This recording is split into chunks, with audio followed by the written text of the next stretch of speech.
ជំរាបសួរពុកម៉ែបងប្អូនទាំងអស់គ្នាថ្ងៃនេះគឺខ្ញុំមកបង្ហាញអំពីវីដេអូខ្ញុំធ្វើនៅក្នុងរោង strawberry ហើយខ្ញុំក៏ឃើញមានបងប្អូនជាច្រើនគាត់សួរថា strawberry ហ្នឹងគឺលក់អត់ហើយខ្លះទៀតទៅគាត់សួរថាមានផ្លែខ្ចីលក់អត់ហើយខ្ញុំនឹងមកឆ្លើយប្រាប់បងប្អូនទាំងអស់គ្នានៅក្នុងវីដេអូនេះតែម្ដងកុំឲ្យពិបាកវែងឆ្ងាយយូរឥឡូវខ្ញុំមកនិយាយអំពីផ្លែ strawberry ខ្ចីមុនគឺតើកាខ្ញុំអត់មានលក់ផ្លែ strawberry ខ្ចីទេគឺអត់មានដាច់ខាតតែម្ដងហើយបើផ្លែបេះចោលគឺមានតែផ្លែតូចៗវីតូចៗតែម្ដងហើយចំពោះបងដែលគាត់សួរផ្លែទុំនឹងមានលក់អត់ផ្លែទុំគឺលក់ហើយលក់ហ្នឹងក៏អត់មានផ្ញើចេញទៅក្រៅដាក់តាម tag ពេទៅតាមអាស័យដ្ឋានបងប្អូនដែរបើសិនជាមានបងប្អូនណាគាត់ចង់ទិញគឺគាត់មកទិញនៅផ្ទះខ្លួនឯងអញ្ចឹងជួបតកែផ្ទាល់ហើយភាគច្រើនខ្ញុំអត់សូវនិយាយថាផ្លែតកាខ្ញុំលក់ហ្នឹងភាសាតាខែហ្នឹងគឺ strawberry ថ្លៃមែនតែនសូម្បីតែខ្ញុំអ្នកធ្វើខាងហ្នឹងផ្ទាល់ពេលខ្ញុំសុំទិញតកាម្ដងក៏តកាខ្ញុំក៏អត់ចង់លក់ឲ្យដែរដោយសារគាត់ថាថ្លៃពេកគាត់អត់ចង់លក់ឲ្យកូនចៅទេបើតាមធម្មតារាល់ឆ្នាំដែលខ្ញុំចំណាំមកគឺភាគច្រើនគឺម្លងខែបេះថ្មីអញ្ចឹង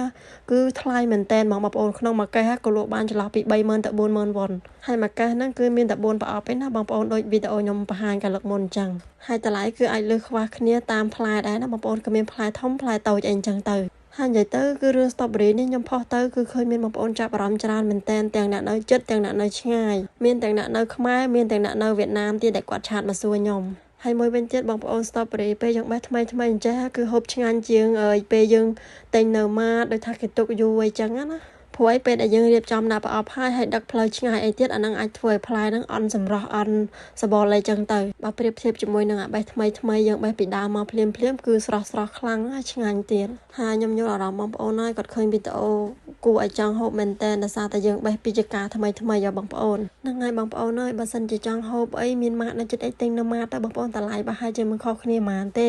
គាត់ថាទិញពីកន្លែងខ្ញុំបេះថ្មីស្រស់អីចឹងទៅហើយតាំងពីតកាខ្ញុំដាំផ្លែ strawberry នេះមកគឺគាត់អត់ដែលលក់អនឡាញលក់ផ្ញើចេញទៅក្រៅដាក់ tag ពេដាក់អីទេគឺអត់ដែលសោះហ្មងហើយមួយវិញទៀតផ្លែដែលគាត់លក់ធូរថ្លៃបំផុតនោះគឺនៅចុងដៃបងប្អូនចន្លោះខែ4ខែ3អីណោះបើចន្លោះចុងដៃហ្នឹង1គីឡូអីតែ5000ឯទេតែឥឡូវនេះមិនបាញ់លូកទេបងប្អូនអើយគឺថ្លៃខ្លាំងណាស់ហើយនេះគឺជាកន្លែងដែលខ្ញុំបេះហើយគឺខ្ញុំយកមករៀបណាបងប្អូនគឺយើងរៀបហ្នឹងក៏យើងអត់មានទៅកាន់វាឲ្យវាជោឲ្យវាខូចផ្លែដែរនិយាយទៅធ្វើ strawberry នេះគឺគេថ្នមមែនតែនហ្មងគេខ្លាចផ្លែហ្នឹងវាទុនវាខូចអីចឹងព្រោះអីវាងាយនឹងខូចសម្បីតែយើងរៀបឲ្យរើទៅរើមកហ្នឹងក៏វាអាចធ្វើឲ្យផ្លែជាប់បានដែរហើយនេះគឺជាសកម្មភាពរបស់ខ្ញុំគឺខ្ញុំរៀបដាក់ចូលប្រអប់បងប្អូនហើយប្រអប់នេះវាមានតាមធឺរបស់គេដែរវាមានអា3 4ហើយនិង3 5លក្ខណៈថាយើងដាក់មានផ្លែតូចផ្លែធំហើយរៀប strawberry ហ្នឹងគឺស្រួលទេបងប្អូនអត់មានអីពិបាកទេតែភាគច្រើនគឺខ្ញុំចូលចិត្តបេះជាងអញ្ចឹងអត់ចង់នៅក្នុងបន្ទប់អញ្ចឹងទេខ្ញុំចង់នៅក្នុង house ច្រើនជាងបងប្អូនដោយសារតែនៅក្នុងបន្ទប់នេះគឺត្រជាក់ខ្លាំងបើនៅក្នុង house មានព្រះអាទិត្យមកទៅក៏ក្តៅមែនតែនហើយដោយបងប្អូនបានឃើញអញ្ចឹងគឺខ្ញុំធ្លាប់និយាយថា strawberry ហ្នឹងគឺបេះបានតិចមែនតែនដោយសារតែអត់សូវមានផ្លែណាមួយមក house ទៀតនោះផ្លែវាខូចទាំងអស់ហ្មងអញ្ចឹងកាច់ផ្កាចោលមួយសាយចាំមើលលើក្រោយឡើងមើលហើយសកម្មភាពខ្ញុំធ្វើការហ្នឹងគឺអត់មានអីស្មុគស្មាញទេបងប្អូនគឺខ្ញុំរៀបតែម្នាក់ឯងកូនតកាខ្ញុំគាត់អត់ដែរចូលមកមើលទេភាគច្រើនតកាខ្ញុំឲ្យកូនចៅធ្វើអីហើយគាត់អត់ដែលមកមើលទេគាត់ប្រាប់តែម្ដងគាត់ហ្មងបើសិនជាខ្ញុំរៀបហើយធ្វើឲ្យមុន